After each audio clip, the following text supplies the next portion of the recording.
Hello friends, welcome to my YouTube channel Sonam Chemistry Classes. Friends, this is the lecture number 18 of BSc second semester chemistry important question series.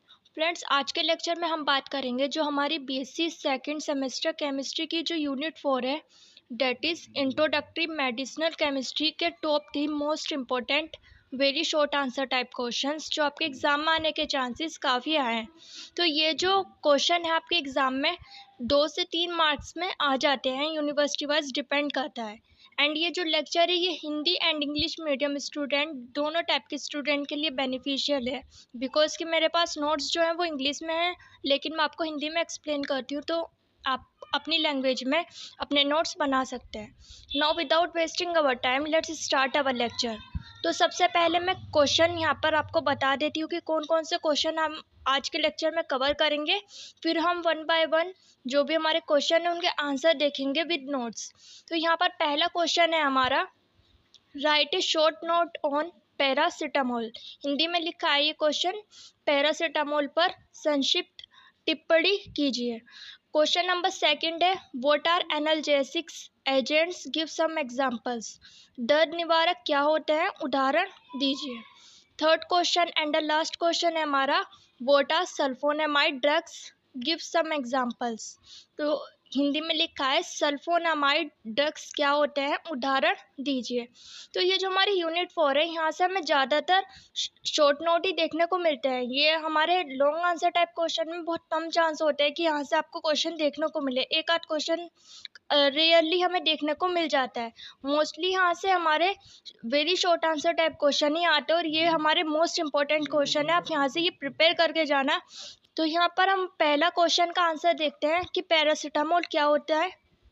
में लिखा है paracetamol also known as एसिटामाइनोफेन। तो इसे एसिटामाइनोफेन से भी जाना जा सकता है, इस नाम से भी ये क्वेश्चन पूछा जा सकता है। वैसे नॉर्मली आपका पैरासीटामोल नाम से ये क्वेश्चन आता है। Is a widely used medication for relieving pain and reducing fever. तो ये जो पैरासीटामोल होता है, पैरासीटामोल हमारा एनाल्जेसिक एजेंट के अंदर आता है। एनाल्जेसिक एजेंट क्या होता है, पेन रिलीवर होते हैं, यानी कि दर्द निवारक होते हैं। और इसका जो हमारा एक और फंक्शन है वो क्या है, हमारा मेन फंक्शन होता है फीवर रेड्यूस करना, यानी कि बुखार को कम कर देना या ख़त्म करने के लिए इस दवाई का यूज़ किया जाता है। इसका जो केमिकल नेम है, it's chemical name is N4 hydroxyl phenyl acetamide. तो यहाँ पर हम अभी इसकी जब स्ट्रक्चर देखेंगे तब हमें पता चलेगा कि इसका ये नाम क्यों है। तो ये केमिकल नेम है और इसका मॉलिक्यूलर फार्मूला होता है हमारा C8H9NO2। तो यहाँ पर इसके फंक्शनल ग्रुप के बारे में भी बात करेंगे। तो यहाँ पर जब भी हम इन दवाइयों के बारे में लिखेंगे तो हम यहाँ पे 2 इम्पोर्टेंट चीज़ ज़रूर लिखेंगे, एक तो मॉलिक्यूलर फार्मूला और दूसरा इसकी स्ट्रक्चर, और यहाँ पे हम इसके फंक्शन भी लिखेंगे। हमारा it belongs to the class of organic compounds called amides. It means कि ये जो पैरासीटामोल होता है ये अमाइड जो हमारे ऑर्गेनिक कंपाउंड होते हैं उस क्लास से बिलोंग करता है। क्यों करता है, क्योंकि यहाँ पे amide as a functional group यहाँ पर पाया जाता है। Now let's talk about the function of paracetamol. तो अब बात करते हैं कि पैरासीटामोल किस तरह से फीवर रेड्यूसिंग में और पेन किलर के तौर पर काम करती है। तो यहाँ पे लिखा है paracetamol works by inhibiting the production of certain chemicals in the brain. यहाँ पर नाम लिखा है केमिकल का, prostaglandins that cause pain and fever. तो होता क्या है कि जब भी हम बीमार होते हैं तो हमारी बॉडी क्या करती है, उस बीमारी के सिम्टम्स हमें शो करती है। जैसे कि फीवर में क्या होता है, फीवर का सिम्टम यानी कि लक्षण होता है कि हमारी बॉडी का टेम्परेचर इंक्रीज़ हो जाता है। तो होता क्या है कि ये जो टेम्परेचर इंक्रीज़ हो रहा है बॉडी का, वो किस वजह से होता है, ये होता है हमारी बॉडी में कुछ केमिकल्स रिलीज़ होते हैं और वो कौन रिलीज़ करता है, ब्रेन में रिलीज़ होते हैं। इसकी वजह से हमारा टेम्परेचर इंक्रीज़ हो जाता है। तो पैरासीटामोल क्या करती है कि वो जो प्रोडक्शन है उन केमिकल्स का, उन्हें क्या कर देती है, इनहिबिट कर देती है, यानी कि रोक देती है। जैसे जो फीवर और पेन होता है, हमें दर्द महसूस होता है, जो फीवर होता है यानी कि बॉडी का टेम्परेचर इंक्रीज़ हो जाता है, वो किसकी वजह से होता है, वो हमारी ब्रेन में एक केमिकल होता है जिसका नाम है प्रोस्टाग्लैंडिन्स। इस केमिकल की वजह से हमें होता है। तो पैरासीटामोल क्या कर देती है, उस केमिकल का प्रोडक्शन इनहिबिट कर देती है, यानी कि उसका प्रोडक्शन रोक देती है। इट अब नेक्स्ट पॉइंट है हमारा, it is commonly used to treat mild to moderate pain such as headaches, toothaches, muscle ache and cold और फ्लू सिम्टम्स। यानी कि किस किस में यूज़ आ सकती है हमारा, माइल्ड यानी कि हल्का, या फिर मॉडरेट या थोड़ा ज़्यादा, जो हमारा हेड एक होता है सिर दर्द में, दांत दर्द में, और जो मसल पेन होता है, कोल्ड और फ्लू जैसे जो सिम्टम होते हैं, लक्षण होते हैं, उनमें ये काम आती है। नेक्स्ट पॉइंट है हमारा, paracetamol is generally safe when taken in recommended dosages. यानी कि यहाँ पे कोई साइड इफेक्ट पैरासीटामोल का होता नहीं है, और अगर हम इसे क्या करें, रेकमेंडेड डोज में लें। अब बात करते हैं इसकी स्ट्रक्चर के बारे में। तो हम यहाँ पे इसकी स्ट्रक्चर देख सकते हैं।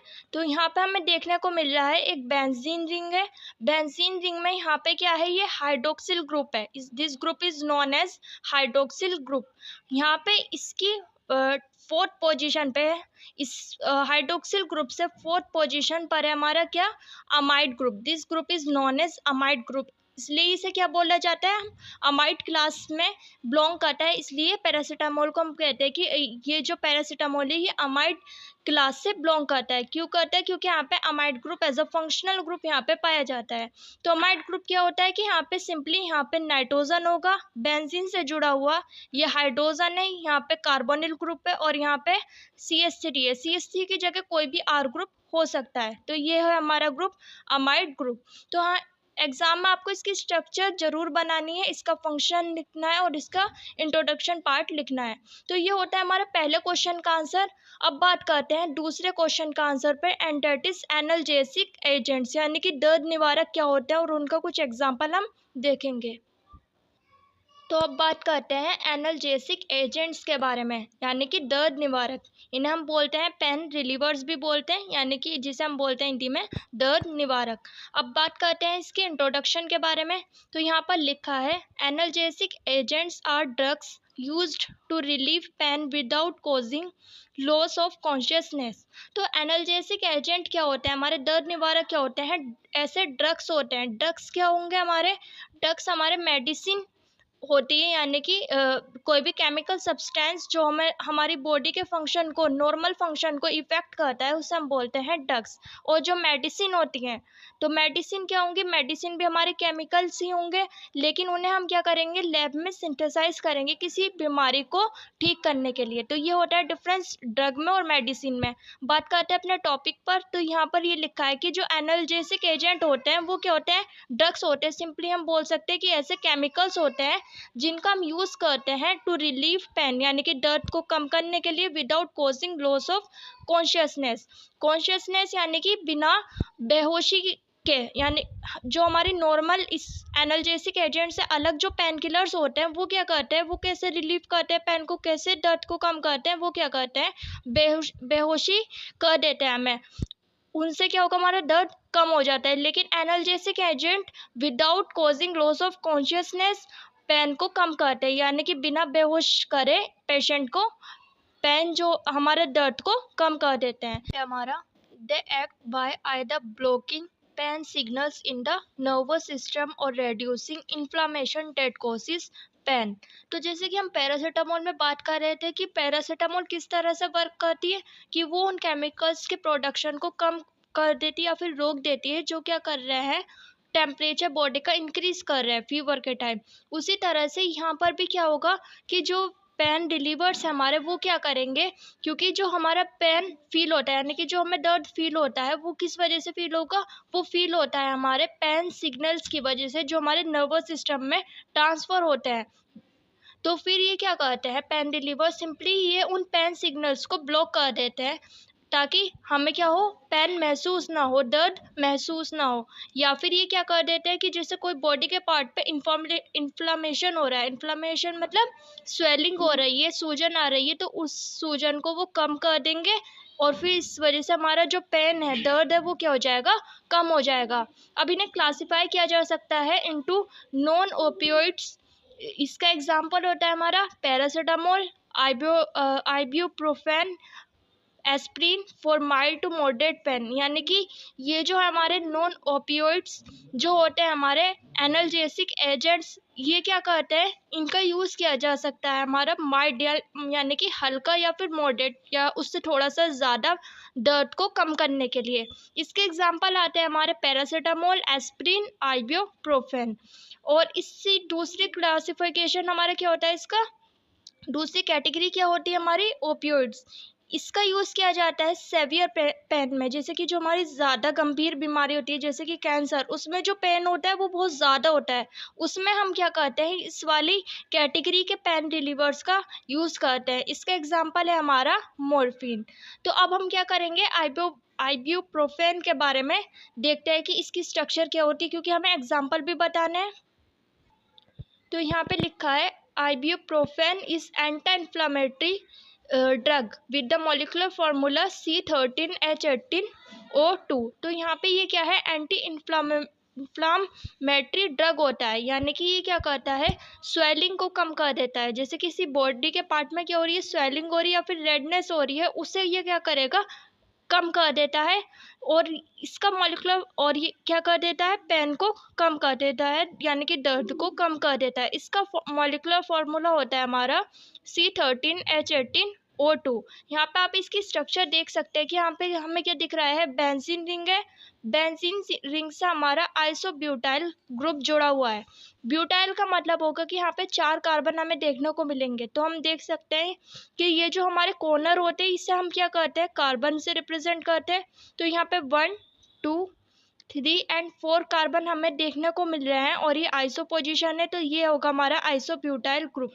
यहाँ पे हम देख सकते हैं ये क्या है, प्रोपियोनिक एसिड ग्रुप है, यानी कि प्रोपियोन हम किस कब यूज़ करते हैं, जब हमारे 3 कार्बन होंगे, और ये क्या है, हमारा कार्बोक्सिलिक एसिड का एक डेरिवेटिव है, यानी कि उसका एक कंपाउंड है। तो यहाँ पे 3 कार्बन वाला एसिडिक ग्रुप जुड़ा हुआ है। यहाँ से हम देख सकते हैं 1, 2 एंड 3 कार्बन यहाँ पे जुड़े हुए हैं। तो ये होती है हमारी आइबुप्रोफेन की स्ट्रक्चर। तो ये होता है हमारा एनाल्जेसिक एजेंट या फिर पेन रिलीवर्स। अब बात करते हैं हमारे थर्ड क्वेश्चन पर। तो हमारा नेक्स्ट क्वेश्चन है कि सल्फोनेमाइड ड्रग्स क्या होते हैं और उनके हमें एग्जांपल्स बताने हैं। तो यहाँ पे उसकी डेफिनेशन लिखिए, पहले हम इसे पढ़ते हैं, देन हम समझेंगे कि सल्फोनेमाइड ड्रग्स होते क्या है। तो यहाँ पर लिखा है सल्फोनेमाइड और सल्फर ड्रग्स, यानी कि हम सल्फर ड्रग्स भी बोलते हैं, are a group of synthetic antimicrobial agents that were among the first effective treatments for bacterial infections. तो ये क्या होता है हमारे सिंथेटिक का मतलब है मैन मेड, यानी कि जिन्हें क्या करा है, ह्यूमंस ने सिंथेसाइज किया है लैब में। इस ये क्या होते हैं, इस टाइप के एंटी माइक्रोबियल, यानी कि जो माइक्रोबियल हमारे इन्फेक्शन होते हैं, बैक्टीरिया वगैरह की वजह से जो इन्फेक्शन होते हैं बॉडी में, उनको उनको क्या करने के लिए, उनका इलाज करने के लिए ये यूज़ किया जाता है। तो ये क्या है, एंटी माइक्रोबियल एजेंट है, और ये क्या है, हमारे सल्फोनामाइड फर्स्ट इफेक्टिव ट्रीटमेंट या फॉर बैक्टीरियल इन्फेक्शन यहाँ पर लिखा है। क्या मतलब है इस बात का, कि इन्हें क्या किया गया, पहली बार यूज़ किया गया बैक्टीरियल इन्फेक्शन को ट्रीट करने के लिए, और ये क्या है, हमारे सिंथेटिक एंटी माइक्रोबियल एजेंट्स होते हैं। नेक्स्ट पॉइंट है हमारा, they work by inhibiting the synthesis of folic acid in bacteria, a process essential for bacterial growth and multiplication. तो ये किस तरह से काम करते हैं, ये क्या करते हैं कि हमारा जैसे कहीं बॉडी में इन्फेक्शन हो रहा है, तो वो इन्फेक्शन किसकी वजह से होगा, बैक्टीरिया की वजह से होगा। अब हम जानते हैं कि बैक्टीरिया क्या करता है, बहुत जल्दी ग्रोथ कर देता है, ग्रोथ होती रहती है बैक्टीरिया की, और एक बैक्टीरिया से बहुत सारे बैक्टीरियाज बनते रहते हैं, यानी कि उनका मल्टीप्लिकेशन होता रहता है। तो उनकी ग्रोथ और मल्टीप्लिकेशन के लिए एक यहाँ पर केमिकल काम करता है जिसे हम बोलते हैं फॉलिक एसिड।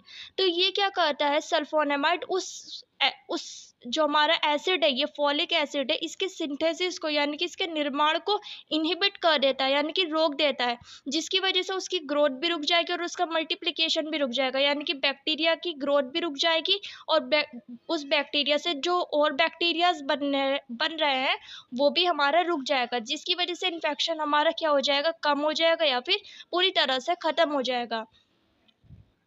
यहाँ पे आप इसके फंक्शन के बारे में लिखा है, they are used to treat a variety of infections, यानी कि बहुत सारे जो हमारे बैक्टीरियल इन्फेक्शंस होते हैं बॉडी में, उसके लिए इन्हीं ड्रग्स का यूज़ किया जाता था पहले। अब तो यहाँ पर नए ड्रग्स की खोज हो चुकी है, न्यू एंटीबायोटिक्स आ चुकी है, तो पहले इनका यूज़ किया जाता था। तो कौन कौन सी बीमारी, कौन कौन से इन्फेक्शन में यूज़ किया जाता था, यहाँ पे लिखा है urinary tract infections, respiratory infections and some gastrointestinal infection, यानी कि जो हमारे फेफड़ों में जो इन्फेक्शन होता है, गैस्ट्रो इंटेस्टाइन में जो इन्फेक्शन होता है, यूरिन में जो इन्फेक्शन होता है, उसके लिए यहाँ पर इन्हीं ड्रग्स का यूज़ किया जाता था। अब इसके कॉमन एग्जांपल यहाँ पर लिखे हैं, यहाँ पे लिखा है सल्फा मिथोक्साजोल। ये क्या है, इसका ही एक कंपाउंड है, इसी कैटेगरी के अंदर सल्फोनामाइड ड्रग के अंदर ये आता है कंपाउंड, और इसका ही यूज़ किया जाता है इन्फेक्शन के लिए, बैक्टीरियल इन्फेक्शन को ट्रीट करने के लिए। और इसका जो यूज़ किया जाता है उसके टाइमेथोप्राइम के साथ इसका यूज़ किया जाता है फॉर इन्हेंस्ड इफेक्ट, यानी कि इसका इफेक्ट और अच्छा हो, इस एंटीबायोटिक का इफेक्ट और ज़्यादा बढ़ जाए, इसके लिए हम एक और कंपाउंड यहाँ पर यूज़ करते हैं जिसे हम बोल रहे हैं टाइमेथोप्राइम। नेक्स्ट पॉइंट यहाँ पर लिखा है, however their use has declined due to the availability of newer antibiotics. तो ये जो सल्फोनेमाइड ड्रग्स है, अब इनका यूज़ कम हो चुका है या फिर पूरी तरह से कम हो चुका है। क्यों? क्योंकि यहाँ पे न्यू एंटीबायोटिक्स आ गई हैं मार्केट में, उनका यूज़ ज़्यादा किया जाता है for effective treatment. Next point है यहाँ पर, they can also cause side effects such as allergic reactions, skin rashes, more severe conditions like Stevens Johnson syndrome. तो इस वाले जो ड्रग है हमारा सल्फोनामाइड ड्रग, इसके साइड इफ़ेक्ट भी हैं कुछ। कौन कौन से साइड इफ़ेक्ट हैं? एलर्जिक रिएक्शन हो सकती है, या फिर स्किन पर आपको रैशेस देखने को मिल सकते हैं, और ज़्यादा गंभीर कंडीशन में हमें देखने को मिल सकता है कि यहाँ पर क्या हो जाए, पेशेंट को स्टीवेंस जॉनसन सिंड्रोम हो जाए। तो अब बात करते हैं इसकी स्ट्रक्चर के बारे में। तो इसकी जो जनरल स्ट्रक्चर होती है सल्फोनेमाइड ड्रग की, वो ये होती है। तो यहाँ पर हम देख रहे हैं सिंपली एक सल्फर एटम है, सल्फर एटम से सल्फर क्या कर सकता है, 6 बॉन्ड बना सकता है, मैक्सिमम 6 बॉन्ड बना सकता है। तो हम यहाँ पर देख रहे हैं कि यहाँ पे 2 ऑक्सीजन जुड़े हैं, जो क्या कर रहे हैं, सल्फर की 4 वैलेंसी को, 4 बॉन्ड बना रहे हैं। अब एक बॉन्ड क्या होगा हमारा, एल्किल ग्रुप से जुड़ा हुआ होगा, और एक बॉन्ड क्या होगा, सल्फर नाइट्रोजन से बनाएगा। अब यहाँ पे नाइट्रोजन कितने बॉन्ड बनाता है, नाइट्रोजन 3 बॉन्ड बनाता है। तो बाकी जो नाइट्रोजन के 2 बॉन्ड होंगे वो क्या होंगे, 2 एल्किल ग्रुप से यहाँ पर क्या होंगे, सेटिस्फाई होंगे। तो ये क्या है, सल्फोनेमाइड ड्रग की जनरल स्ट्रक्चर है। तो हम क्या कर सकते हैं, यहाँ से सल्फोनेमाइड ड्रग में यहाँ पे डिफरेंट एल्किल ग्रुप्स लाकर डिफरेंट इसके डेरिवेटिव फॉर्म कर सकते हैं। तो अभी मैंने आपको एग्जांपल बताया था सल्फा मिथोक्साजोल के बारे में, तो यहाँ पर उसी की स्ट्रक्चर यहाँ पर मैंने बनाई है। तो आप यहाँ पे देख सकते हैं, यहाँ पे सल्फर है, सल्फर से हमारे 2 ऑक्सीजन यहाँ पर जुड़े हुए हैं, जैसे कि इसमें इसकी जनरल स्ट्रक्चर में जुड़े हैं, उससे नाइट्रोजन जुड़ा है। यहाँ पे ये एल्किल ग्रुप आपको देखने को मिल रहा है कि बेंजीन, और बेंजीन से हमारा क्या है, अमाइनो ग्रुप जुड़ा हुआ है, यानी कि NH2 ग्रुप जुड़ा हुआ है। अब ये नाइट्रोजन से हम R ग्रुप में हम जानते हैं हाइड्रोजन भी ले सकते हैं, तो हाइड्रोजन ले लिया है।